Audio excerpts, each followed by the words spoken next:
Welcome to the Stop Overdrinking and Start Living podcast, where high-achieving working moms come to learn how to stop overdrinking, reduce overwhelm and anxiety, and show up like the players they were meant to be. I'm your host, Angela Mascenik, and let's dig in. Welcome to episode 28, Emotional Intolerance. Hello. How are you? Well, per usual, I'm doing well. We just had a great holiday weekend with the 4th, and I took my two oldest kids to Wrightsville Beach, which is about 2.5 hours from where we live in Carborough, North Carolina. And it's on the Atlantic Ocean for those of you that aren't familiar with the local area, but we took a big risk. The weather was, I was looking at the weather all week, and my daughter had asked me for a trip to the beach just for the day. And I wanted to oblige her because I love the water and the ocean and all of those fun things, the sand and the sun, and just being out there and listening to the sound of the waves. It's like therapy for me. I just love it. So, of course, I wanted to make that happen for her and for me, selfishly. But the weather this past weekend was iffy. It was thundering and lightning and raining. And, I just I'm planning for it. And we'll just see what the weather is on Saturday morning. So we woke up and it wasn't raining. And I looked at the weather and it looked like we had maybe 2 hours first thing in the morning that we could enjoy at the beach before it would start raining. So we started driving and we were on the road by 6:45, and my son actually came with me too. And it started raining on the drive down there. And I just kept saying, I'm going to believe that the sun is going to be out and it's going to open up and be an amazing day. And I said, and if it's not, we'll do something else down there at the beach. So we kept driving, and on and off rain and sunshine. We get there at about 9:30 in the morning. The beach is empty. Find easy parking, and this is the 4th of July weekend, okay? So on the beach, 4th of July weekend, showing up around 9:30 in the morning. Probably, if we had been staying there and the sun was out the whole day, wouldn't be even possible. So we set up. It wasn't raining when we got there, and then the sky just opened up, and it turned out to be a beautiful day. And I'm glad that I stuck with it and kept going, even when all the evidence was telling me that it wasn't going to be a beautiful sunny day, that it was going to rain. I believed that it would. Not that I had any control over the weather, but I think my belief that I was going to have fun no matter what pushed me through, and that I would make it work, right? And a lot of that can go back to anything that we approach in our life. So if you want to stop over drinking, you want to lose weight, you want to start a side business, I mention all of these things frequently. If you believe that it's possible and that you're going to have a good outcome, no matter what the journey looks like, that will be your outcome. And it just happened that the sun came out after it being raining and thunderstorming all week at the beach. But had I lost hope that I wouldn't have fun and turned around, I wouldn't have had that result, right? So I loved it. We ended up spending 5 hours on the beach. By the time we left, there was a long line of cars waiting to get into our parking spot because those people had doubt that it would be raining all day. And then they waited for the evidence to show that it was going to be sunny. And then they made their decision to come, and they had to wait in a long line. So don't be that person. You guys, this week I want to talk about emotional intolerance. And I just sort of came up with this phrase today during a coaching call that I had for myself. And a lot of times we hear this phrase, emotional intelligence. But what I want to talk about is emotional intolerance, and what emotions don't you tolerate, right? Like, what emotions are you trying to cover up and avoid and buffer? So what emotion is intolerable for you? Is it anxiety? Is it overwhelm? Is it boredom? Boredom is such a huge one for some of my clients. Like, they just can't sit there and feel boredom. So they get up, they get on their iPads, they get a glass of wine, they look at Facebook, they may get a snack because they can't stand to feel bored.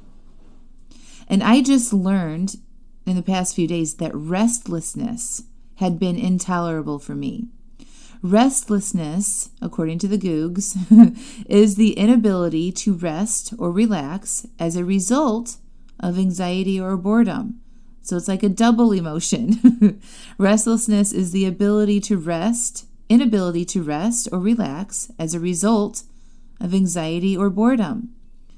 So this week's podcast, I'm sharing my own story of a specific emotion that I hadn't been willing to feel. An emotion that ultimately I believed was intolerable. And this is not something that in the moment I think, oh, I'm feeling restlessness, it's intolerable, let me get rid of that right away. That's not what I think. This is a feeling that I didn't become aware of until after, when I realized I was buffering it away. Now just stay with me here as I back up a bit and tell you the full story. So I get coached every week, often multiple times in a week. One from my peer coach, one is a business coach, or the master herself, Brooke Castillo at the Life Coach School. And today, this morning, was my standing peer coaching call with my friend and coach, Sarah Trapkis. And Sarah and I went through coach certification training together, and she's actually been on my podcast. We recorded a live coaching call with her, but I absolutely love Sarah. She's helped me uncover huge obstacles in my business. And when I mean obstacles, I mean thoughts, always. Our thoughts are always our biggest obstacles. So she's helped me uncover some thoughts that weren't serving me, that have helped me have huge shifts in my business, in my relationship with my husband, and in my own health. And I was thinking about what I wanted to get coached on today before my call with her, and I asked myself, if there was one area in my life that I was experiencing a problem with, what would I say? You guys know what I said? My brain immediately said, ice cream. What? Ice cream? Are you kidding me? Of all the things, ice cream. Yep. So in full confession, I've eaten a lot of ice cream so far this summer. And I have loved it all. There's been no guilt and no shame. I haven't gained any weight from eating all the ice cream. However, I also know that eating too much of it isn't serving me. I've noticed my brain seeking it out more and more, and I've told you before, I don't want my brain spending too much time thinking about food or alcohol, personally. I think my time is better spent thinking of how to serve you, being creative in my business, thinking about improving my relationships, all of that stuff, instead of being focused on food and alcohol. So I want my brain thinking creatively, right? And so when I find myself reflecting and thinking about ice cream and noticing how much more I'm eating than I actually would really like to be eating, I know I need a course correction, right? So I decided to get coached today on ice cream. And I had been paying attention to when I was eating the ice cream and what emotion I was experiencing when my brain would seek it out. And recently, I've discovered it's been restlessness. I don't know if I've experienced too much restlessness in my past or really been too aware of it. But I recall sitting on the couch watching TV with my husband and feeling like I needed to do something. There was a vibration in my legs and in my stomach. It felt agitated almost, but not particularly for any reason. It was restlessness. Then I decided to get up and get something to eat, and that thing was ice cream. Now again, I'm not thinking this way as I am getting up and going to the kitchen and getting the ice cream. It's more like there's a vibration in my body that I don't like, and I'm a little bored just sitting there and watching TV. So I get up and I serve myself some ice cream, and then I sit back down and I eat it, and the uncomfortable vibration goes away. It's not until after that, when I'm journaling or reflecting on what happened, that I become aware of this emotion and how I buffered it away with the ice cream. And during my coaching call with Sarah today, I decided to explore it. And Sarah asked me how often I actually wanted to eat the ice cream. And I told her I wanted to take a long break from it because I felt like I was addicted to it, and I have body goals that I want to work on. So I decided, and I shared with her, that I wasn't going to eat ice cream until my next vacation, which is mid-August. But then I went on to share bigger goals I had for myself. Next year, in the year 2020, I want to wear a tiny white bikini in Positano, Italy on the Amalfi Coast in June of next year, because I joined a coaching retreat with one of my mentors, Susan Hyatt, next year, and the retreat takes place in Positano. And I also shared with Sarah this morning that it was more than a body goal. I had business goals that I want to have accomplished by June of 2020, and that my physical appearance was just a small part of that. I want to double my total 2019 revenue by June of 2020. So that means by the time June 2020 rolls around, I will have doubled what I made in my business the entire year of 2019. And to do this, my coaching practice is going to look different than it does now. In order for me to accomplish what I want in June of 2020, I need to start making changes now, right? This stuff does not happen overnight. Positano bodies don't happen overnight. And doubling your business in 6 months from what you did the previous year does not happen overnight. So what we explored in this coaching call was my willingness to feel restlessness is the path that I want to take my body to the next level and my business. So Sarah suggested I get excited about feeling restlessness because me being willing to feel restlessness instead of eating ice cream is exactly how I will get to my Positano body and my business goals in June of 2020. And I said, yes, this is exactly what I decided to feel about being uncomfortable when I went in on stopping my over drinking and overeating journey, right? I decided to get excited about allowing my urges and feeling uncomfortable because I knew that the other side of that journey, there would be amazing things. That was my thought when I went in to start my journey, for my own journey to stop over drinking and losing weight. I thought, I'm going to get excited about allowing my urges and feeling uncomfortable because I knew that the other side of that journey, there would be amazing things. I didn't know that I would become a certified life coach that helps women stop over drinking. I didn't know that all of my relationships would improve or that I would lose 50 pounds just by allowing myself to feel uncomfortable and allowing those urges to be processed instead of buffering them away with food and alcohol. So now when I see my obstacle in front of me is just allowing myself to feel restless, I'm getting excited about it because that journey of feeling that emotion is going to unlock the next level of evolvement for me. My intolerance to feel restlessness caused me to eat ice cream. But now, since I've committed to not eating it until mid-August, I'm going to allow restlessness to be present. And when I allow that feeling to be present and I don't do anything to make it go away, restlessness will be the vehicle I will ride to my Positano body and the revenue I want to create in my business. And because my brain isn't getting rewarded with ice cream when it feels restlessness, it goes to work on searching for other things to think about, like my personal growth and development, like coming up with new ideas to grow my business. And what I concluded from my coaching call today was I'm feeling restlessness for a reason. It is serving me, right? That restlessness is actually a call for my higher self that I'm made for more. My real self, the one that has goals and dreams and aspirations and likes challenges, knows that eating ice cream isn't going to bring the happiness and joy that I can get from doing more interesting work like growing my business and rocking a bikini on the Amalfi Coast. I don't want an ice cream life.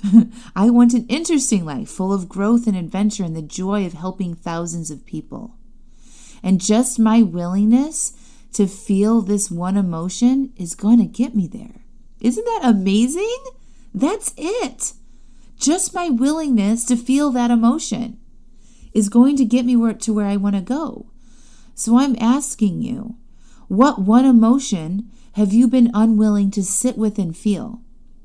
If you don't know, it's totally fine, okay? You can start to become aware, though. From this point on, you can say, what am I feeling before you take that action? Ask yourself, what are you feeling right before you have that glass of wine or right before you have the snack when you really aren't hungry?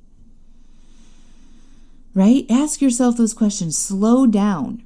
That emotion that you're not willing to feel in that moment has the ability to change your entire life. That's how powerful our emotions are. You have choices when you feel that one emotion. You can feel it, you can allow it to vibrate in your body, and you can process it and observe it. You can also resist it and white knuckle it and distract yourself or getting on your phone or cleaning or yelling at your kids. You can also buffer it away and eat or drink something you don't have to feel it anymore. And if you choose to feel it and accept it, it will move you forward towards your goals to stop over drinking. You can use that emotion as the vehicle for your growth. Your willingness to feel that emotion is the path to end your struggle. I promise you, this is how it works. If you aren't willing to feel that emotion, you will remain stuck where you are. By the way, I also want to say that is perfectly okay too. You don't have to move past it. You don't have to learn how to process it. You can be here and live this life that you are currently in if you want to. But I know you are meant for more. There is part of you that wants to end this struggle, otherwise you wouldn't be listening to this podcast. Just like me, you have goals and desires and things you'd rather be doing. Answer that call to yourself. Decide that you are willing to feel, because that is the path to achieving your goals and dreams, whatever they may be. Listen to the part of you that keeps tapping on that brain door, right? The one that's like knocking, keeps coming up, saying, hello. This is the part of you that you want. The part of you that says, I'm sick of over drinking. I want to end this struggle. I want a life that is interesting and fulfilling and not revolving around my glass of wine at the end of the day. That's what so many of you guys tell me when you come on for consults, that you want a life that isn't alcohol focused, that you want to think about something else besides having that glass of wine at the end of the day. You don't want your vacations revolved around it. You don't want all of your outings with your friends revolved around it. You are interested in being more adventurous and hiking and exercising and being healthy and having different hobbies.